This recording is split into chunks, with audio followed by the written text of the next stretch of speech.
Hey everyone, welcome to this, my first of 3 videos on the Canon EOS 10D, a venerable digital camera that has been around almost since the dawn of consumer digital cameras. The EOS 10D is an interchangeable lens DSLR.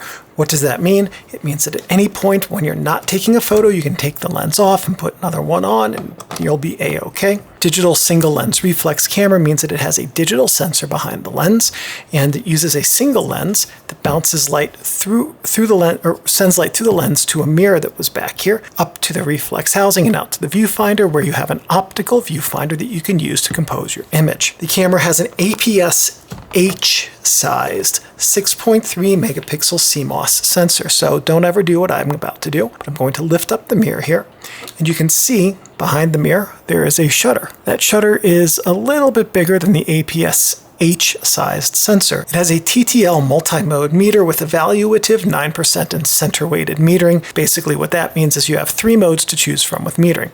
Evaluative, the camera looks at the entire scene. If you were looking at this scene right now, you'd have darks and brights and midtones, and it would take all of that data and evaluate it to figure out what settings you need for the best exposure it can give you. 9% partial means that the center 9% of the area of the frame gives you 100% of the meter reading.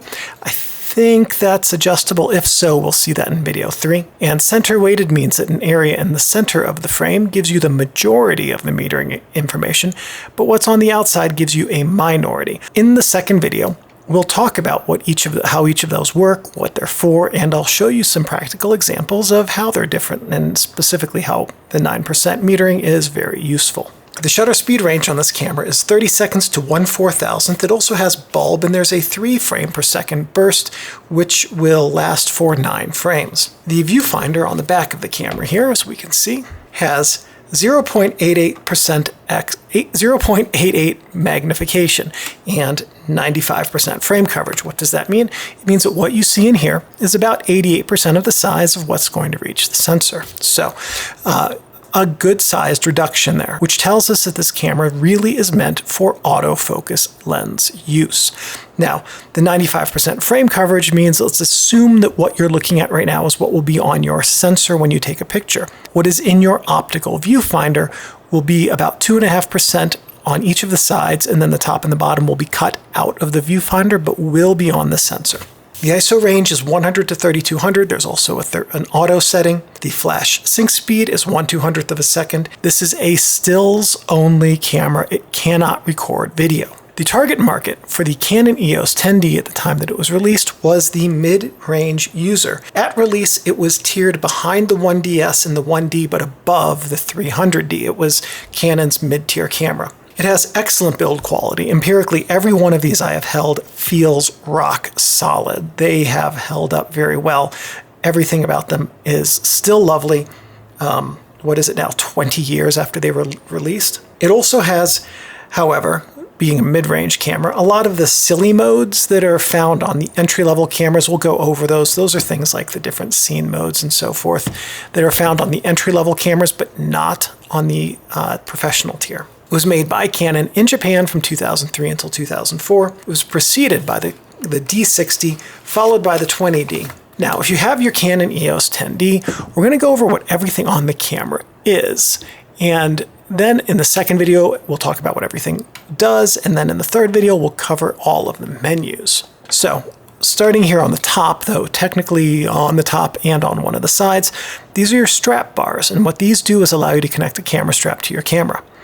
This is your mode dial right here. We'll talk about this at length in the second video and what everything is. There's a little symbol here on the side of the camera. That's your sensor plane indicator right there, which indicates where the sensor is, so that if you want to take high magnification, microscopy, and other similar images where you need to know the exact distance to calculate exposure or magnification, that's how. This little index is your mode dial index and tells you what mode you're set to. This is your pop-up flash right here, and when the camera's on, I'll show you how that works. Hot shoe for an on-camera flash. This is your LCD illumination button right here. Actually, I'll just turn on the camera right now. And it's going to be a little bit hard to see, but let's see what I can do. If I push the LCD illumination, oh, there you go. You get a little bit of it. The LCD illumination button turns the LCD screen orange so that you can see what's projected on it in low light situations, and it turns off after a few seconds. Autofocus and white balance button, we'll see how to use this in the second video. Drive mode and ISO button, again, we'll talk about this in the second video. Metering mode and flash exposure compensation button right here. We'll talk about this in the second video. LCD screen, these are your symbols for a couple buttons on the back that we'll see in a minute. This is your front command dial right here, and this is the shutter release button. On the front of the lens we have, or on the front of the camera rather, we have a few things. Right down here is a part that connects to the battery chamber, and this is for an external corded battery. So if you're using an AC adapter, then what you do is the cord comes out of here, and there's a little door there that gives you access to it. Here's your make and model. This is your lens mount right here, which is where we'll mount the lens in the second video. This is the lens mounting index. Now, of note, this has only a red dot. So to the best of my knowledge, and unfortunately I no longer have one of these to test it with because there is no white square, I believe this lens can only accept EF mount lenses. Hopefully my notes for the second video confirm if my memory is correct on that. Lens lock release pin right here. This is your lens lock release button. This is your depth of field preview. This is your pop-up flash button right here. We're going to come over here to this side and we're going to take a look at a few different ports. So on the bottom here we have a PC port for flash as well as a remote control port, and that's what these symbols indicate. That's your flash symbol, that's your remote control symbol. And so this is just a standard Pronto or Comper PC port. This is not a computer port. You can't connect your camera to a computer, but you can use a standard flash sync release cable right here like this. Just plug it right in, and then you can control a flash off your camera or a studio lighting setup from that port. This is for a proprietary Canon remote control. Close that up. Here we're going to see a digital connection port and a video out port, and what we have is a Generation 1 almost certainly mini USB port and an old-timey 2.5 millimeter analog AV port. So what are these for? This you could use to transfer files from your camera to your computer. This is as of this video's recording, 21-year-old or older component. It's going to be really slow. Just eject the CF card, get a CF card reader, connect the CF card reader to your computer, pop the CF card in. You're going to have way better data transfer rates than you will with this mini USB port. This is a video out port, and this would have connected to a 2.5 millimeter yellow coated AV jack that you could use to connect to an old-timey analog TV.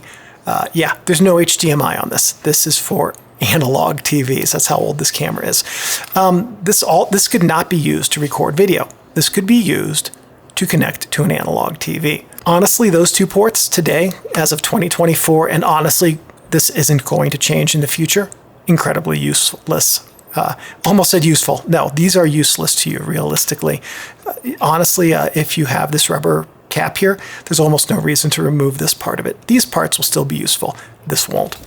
We're going to go to the other side now, and there's only one thing to see here. We're going to slide this backward and lift it up. And here we have the CF card port, and we'll see how to use this in the second video. Here's the back of the camera, which is where a lot of what your controls are going to be. Menu button, we'll see everything behind here in the third video. Info button, jump button allows you to jump through playback. Everything that's coded blue is a playback item. Control button, again in playback. Playback access, delete button. On off, this is your main power switch. LCD screen, viewfinder. Right here is your viewfinder diopter adjuster, okay? And do I have so the diopter goes from -3 to +1. So if your prescription is within that range, you can use this instead of your glasses when you're taking photos. Now, the way to do that is you would focus on something like the tip of a pencil, right? Put this in a binder clip so it stays in place, put your camera on a tripod, manually focus your lens to the tip of the tip of the pencil through the viewfinder and take a photo. Check to see if the photo's focus matches what you saw in your viewfinder. If so, your diopter is set correctly. If not, try setting it to a different setting and just kind of fine tune it until what is recorded with your image matches what you see through your viewfinder. This is the wheel power switch, so this turns the wheel on and off. Rear command wheel here. This is like an OK button type thing here. This is a confirmation button. These buttons up here, this is the set button. No, this is the set button. This is the assist button up here. So this will have some functions that help with assisting things. This is the asterisk button right here, also the zoom out in playback mode. And this is your autofocus button, also the zoom in when you're in playback mode. The camera's underside has a couple of things. Here's the battery chamber. We'll see this in the second video when I show you how to change batteries. This is the battery chamber. Wait, what? Yes, there's 2 batteries. One nice thing about this camera is that it needs a button cell battery. Actually, almost all digital cameras of this vintage needed, and this actually may still be the case today, I'm not sure, but all cameras of this vintage needed a button cell battery on the board to recall the date and time from battery change to battery change. This one has that. And you can unscrew this and swap out the battery, and I'll show you how to do that in the second video. Tripod socket, serial number, Canon, digital camera code, inventory, or not, catalog name, bunch of registration information.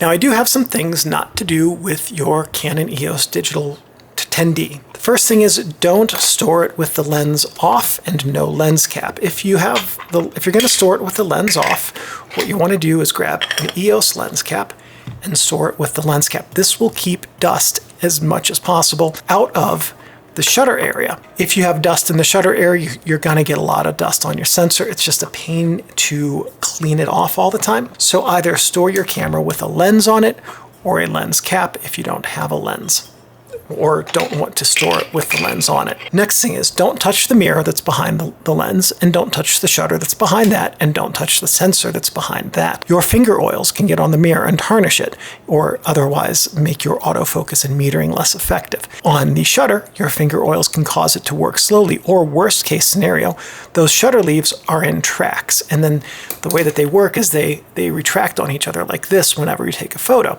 If you push on it and the leaf gets into the wrong track, it could jam on that shutter on another leaf and brick your shutter. And also don't touch the sensor, because fingerprints and finger grease really, really hard to clean off of a sensor.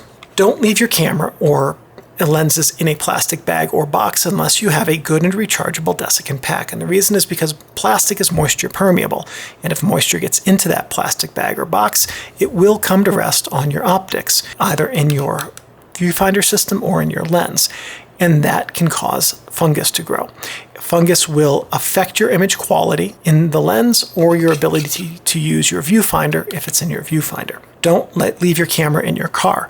Heat is not good for cameras. Lubricating oils can get to places they shouldn't be, like onto your aperture leaves, and then your aperture leaves, when those lubricating oils get back to the right temperature, don't work correctly. Those lubricating oils get very thin and viscous and runny when they get super hot. Likewise, extreme heat can be very damaging to plastic components in cameras. Extreme cold can be very damaging to plastic components in cameras, and also to the lubricating oils, which can become very thick and gummy and start to break down. So don't leave these in your car. Also, cameras always a theft target in a car, especially one with the Canon logo on it. A thief's not going to look at your Canon EOS 10D and say, "Ooh, is that a 21-year-old DSLR or older if you're watching this in the future?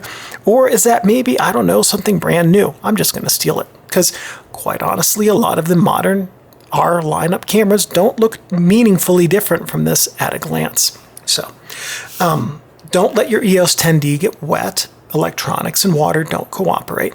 And lastly, just remember that your Canon EOS 10D is a precision tool that should be handled with care and respect. And as long as you take care of your camera will take care of you. Now that's it for the first video. Here are a couple of cards that will take you to the second video for operations and more in-depth use, or the third video if you want to go straight to the menu discussion to understand how to set up and configure your camera. See you guys there.